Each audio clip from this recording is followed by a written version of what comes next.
In this video, we are going to cover how to integrate Azure OpenAI with our OpenAI Agent SDK. So the first thing what we have to do is deploy our model. So for that, I'm on this Azure portal and I'm just going to click on this Azure AI services. Under Azure AI services, we do have Azure OpenAI, and here I'm just going to create Azure OpenAI. And after that, I just have to select my resource group and have to provide some name to this particular service, and the pricing tier, just going to select the standard one. So this name has been already taken, so I'm just going to update it, and I'm just going to click on next now. And this is for the demo purpose, so I'm just going to select all the default settings, and after that I'm just going to click on next, and I can submit this request. So the deployment has been completed. I can go to resource and I can just click on this particular resource which we have just created, and then just to deploy our model, we can click on this Azure AI Foundry portal. So I'm just going to click on this, and here we have to deploy our model. So I will just go to this model catalog just to see okay what kind of models are over here, and I can just pick any of the model. I will probably go with GPT-4o mini, and I can click on this deploy button. Now this is going to give me some options for the deployment type. There are different deployment type. I can just go ahead with the standard one. If you want to know about all this deployment type, then you can also click on this particular link just to get the idea about different deployment types. This is going to be model version and the token per minute, whatever we are going to get. So as of now, this is saying 100k token per minute quota is available for my deployment. I can increase or decrease it, but the maximum I can go for is 100k. So I will just probably go for 50k as of now, and based on my token limit, my RPM limit is also going to be defined, which is going to be requests per minute. So this is also going to be modified as per our TPM limit. Enable dynamic quota, I don't need it, so I will just go ahead and deploy this. So deployment has been completed, and automatically it is going to be reflected over here. So if I click on the deployment, you would see what is name of the deployment, what is model name, model version, and all other details we are going to get, what is going to be my token, TPM limit, deployment type, and everything. This would give us a view of our deployment. After that, what I can do is just click on this particular deployment, and here we could see other details as well. Now what we have to do, we will try to access this particular model from our OpenAI Agent SDK. So let's see how we can get started with that. I will just go to my Visual Studio, and here I can just start by writing a very simple agent. So we are not going to have any change over here how we do call the agent, because we want to use the Azure OpenAI instead of OpenAI. So we have to import that first, and I'm just going to call it AsyncAzureOpenAI, and then using this we have to create our client. Now, so to create our client, we have to just call this AsyncAzureOpenAI, and under this now we have to pass some parameters. So here we do have Azure deployment, API version, key, and other details. We don't have to pass all this parameter, but yeah, we do have to pass the basic information so that we can connect with this Azure OpenAI. First thing what I'm going to pass is API version, and we are going to have Azure Endpoint, and then we are going to have API key. So these three things would be enough just to create our client, and now we have to get all this information, right? So from where we are going to get it. So again, we can go to this particular page. Here we are going to have our endpoint.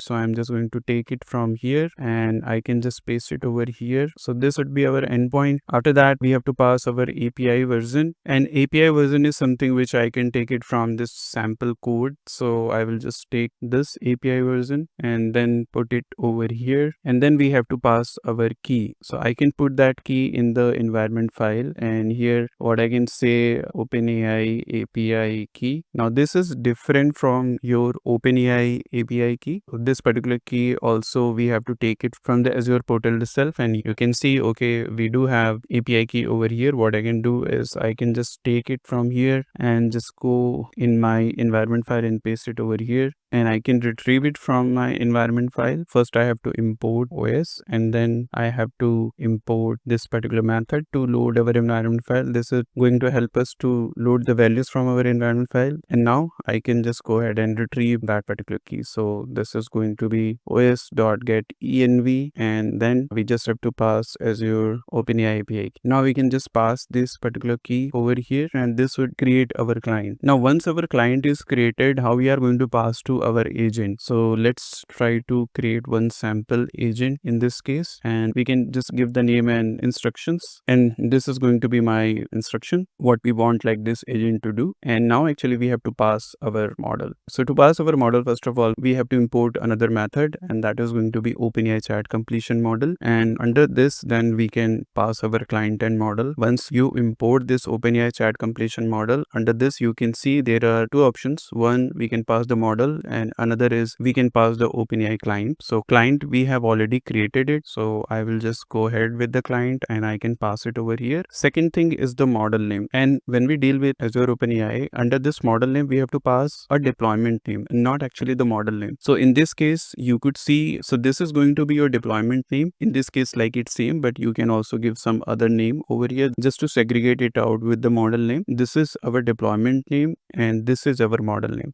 So I will just go ahead and pass it. The last step is just to run this particular agent, and for that, as you know, like we have to use runner package. I'm just going to import the runner package from here, and once we import it, we can just use this particular method and then we can pass our query. So I'm just going to ask, I am in India, suggest some places to visit, and let me just go ahead and print the response. I will just try to run the code and we'll see what response we get. Okay, so it's saying missing credentials. It means there is some problem in retrieving this variable. We missed the braces over here, and here we do have to just pass model instead of model name. So we are going to rerun the code now. You could see we were able to get a response in this case. So we were able to access the model what we had deployed on Azure OpenAI. Using that model, we have integrated our agents and we are able to get the response as well. Just few other options what you can keep it in mind, because here we are just dealing with one particular agent and passing the model at the agent level. Suppose, okay, if we are creating multiple agents, then again you have to do the same step. We have to invoke this OpenAI chat completion model and pass this client and the model name. Instead of this, what you can do is just set this client globally. Instead of passing it one by one, you can just import another dependency which is going to be set default OpenAI client. And when you do this, then you can just say set default OpenAI client and you can set this particular client. Once you do this particular setup with the client, then you don't have to pass all this at the agent level. And along with this, we have to pass one more property over here just to make it work, because by default it is going to use a response API. Here actually we are trying to use the chat completion one, so we have to import this particular property also, set default OpenAI, and under this then we have to pass chat completions. Now your code should work without passing all this at this level. So let me just try to rerun this. So I will just remove this and I can just directly pass the deployment name, which is going to be GPT-4o mini, and I can remove this. Let's try to rerun the code after setting everything at a global level. So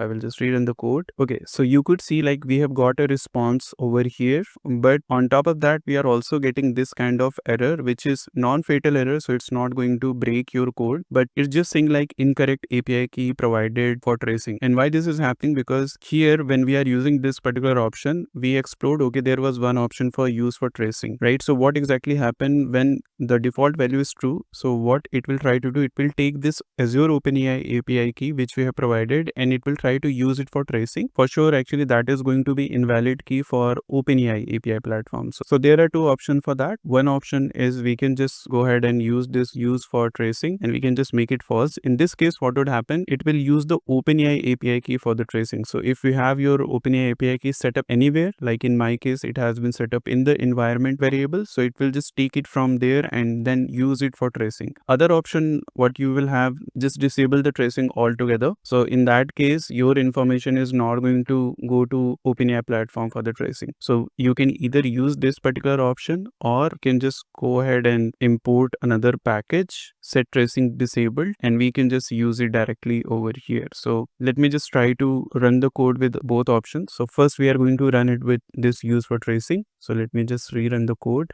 And now you could see we are able to get a response without any error. And for tracing, it is using our OpenAI API key. And if I go to my traces, it is also getting logged over here. So here you could see the base URL. This is our Azure OpenAI API endpoint, but it is still getting logged over here because it is fetching our OpenAI API key from the environment variable. And we have already disabled it to use our Azure OpenAI API key for the tracing. So that's why we are able to see like this kind of response. But there could be cases when actually you're working on the enterprise platform and you're working with Azure OpenAI API, then you do not want like all this information to go to OpenAI traces. So for that, what we can do is we can just disable it, and we can just use another property, set tracing disabled. And now I can just go ahead and rerun the code. So in this case, we are able to get a response. We haven't got any error. It is still going to use the Azure OpenAI API key. And in this case, if I go to my traces, so because we haven't got any new entry with the new timestamp, this is